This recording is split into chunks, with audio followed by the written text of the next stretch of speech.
What's up, guys and ladies? It's your boy Kayola, back with a lesson, and today you're gonna learn some of Travis Scott's songwriting and recording techniques. Okay, so let's get into it. Number one is your auto-tune. Get your fucking auto-tune, your TuneCore, your Melodyne, your Melotune, whatever the fuck you gotta get it, because you're gonna need it.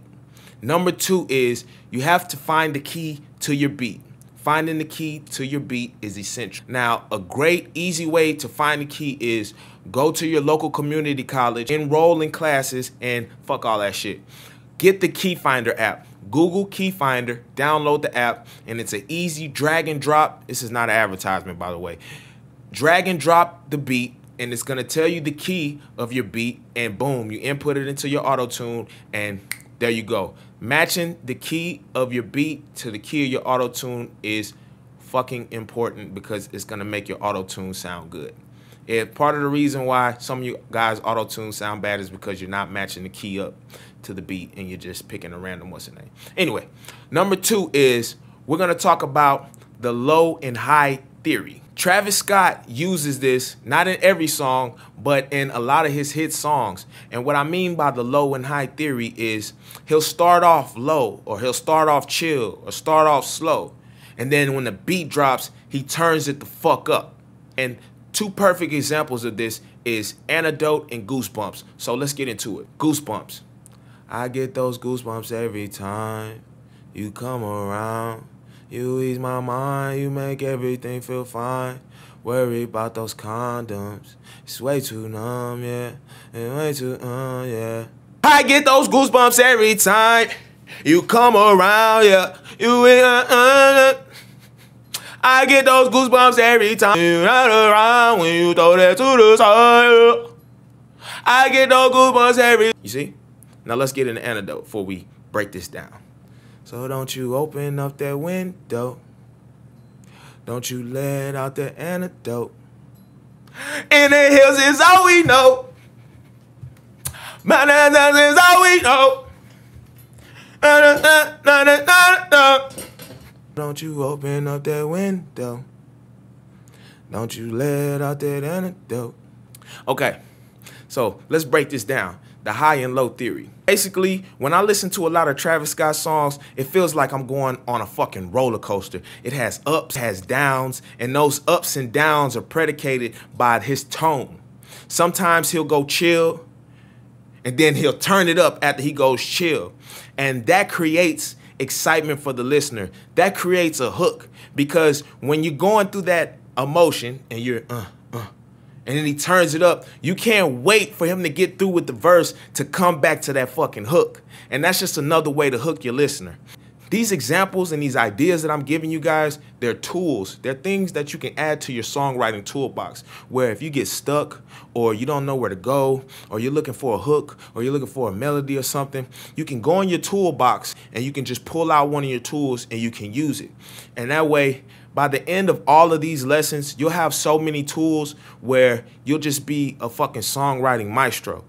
Remember these things and put them in your toolbox, because you're going to be needing all of these if you want to be the best artist you can be. Anyway, back into it. Travis Scott uses this technique, and I kind of think he got it from Drake, because if you pay attention to a lot of Drake's early hits, Drake used the same concept. Now, Drake didn't super fucking turn up, mosh pit his shit, but he started off cool and chill, vibey, you know what I'm saying? Then he would turn it up. Great examples are Best I Ever Had, She Will, No Lie. Okay, let's do She Will. And since it's only gonna tell me it's real, I said I got on and I could tell how it feel. And without you, maybe she won't, yeah. Then maybe again, maybe she will, yeah. Do it for the realest niggas in the fucking game right now, she will. Okay, No Lie. And I say, fuck you if I miss you. If I take you out of the pictures, won't miss you. No lie, no lie, no lie, yeah, yeah. No lie, no lie, no lie, yeah. Real niggas say word, you ain't never told no lie. You ain't never told no lie, real. You ain't never told no lie, real niggas say true. You ain't never told no lie. You see what I mean? That low and that high, it turns it up. It's a what pop songwriters call it is a pre-chorus and then going into the chorus, which is basically a different rhythm, a different tone or whatever to start it off, usually low. And then when that beat drops or when the fucking chorus comes in, that's when you turn it up. That adds structure to your song in subtle ways that your listener doesn't know why the shit bangs so fucking hard, but you know why, because you're using the techniques to your advantage. Now, the third key to it is being your own producer. We all know Travis Scott is a producer or a curator, whatever you want to call it, and you can be that too. And no, I don't mean go learn FL Studio theory and all of this shit. Nah, man, you can be your own producer simply by changing the structure of your beats. And an example of this is, okay, when you listen to Antidote or Goosebumps, when he has those low parts, those chill parts, there are no drums. When he does the, I get those goosebumps every time, there are no drums. When he does the, so don't you open up that window, don't you let out that antidote. There are no drums. But when he kicks in the turn up part, that's when the beat drops. Now, when you get a lot of these beats from YouTube or wherever you get it from, they don't have that song structure in them. The hook and the chorus, they usually sound the same for 8 bars where the beat drops and it's the drums going all through that. Nah, dog, here's something you can do. Take 4 bars out of the outro, swap it with the first 4 bars of the hook.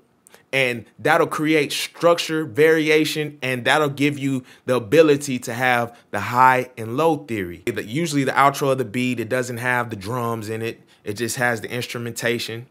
Swap that out with the first 4 bars that have the drums in the hook. And subconsciously, the listener hears that and they can't wait to get back to that part because it's the exciting part. It's what takes you on that roller coaster. All great songs feel like a journey to where when you get through with the journey, you're like, fuck, man, I want to get back to that. I want to go back to that again. So yeah, those are 3 of Travis Scott's recording and songwriting techniques. And I hope you implement them in yours so you can be the best artist you can be.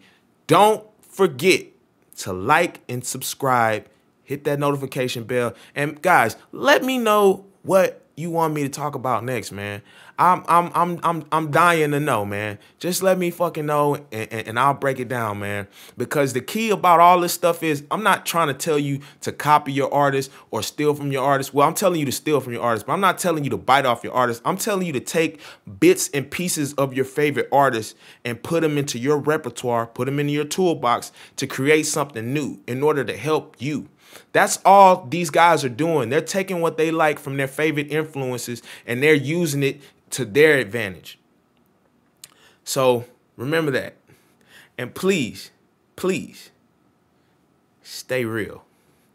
See you guys later. Thanks. That's why I do it on a daily basis. I might die tonight, I'm making sure my day amazing. I ain't complaining long as a nigga pay is racing. Got me going in on a fucking daily basis. And I don't need special occasions when you see a nigga with all of these chains on, yeah. They better link up with the gang, it's either that or all them niggas getting rained on, yeah.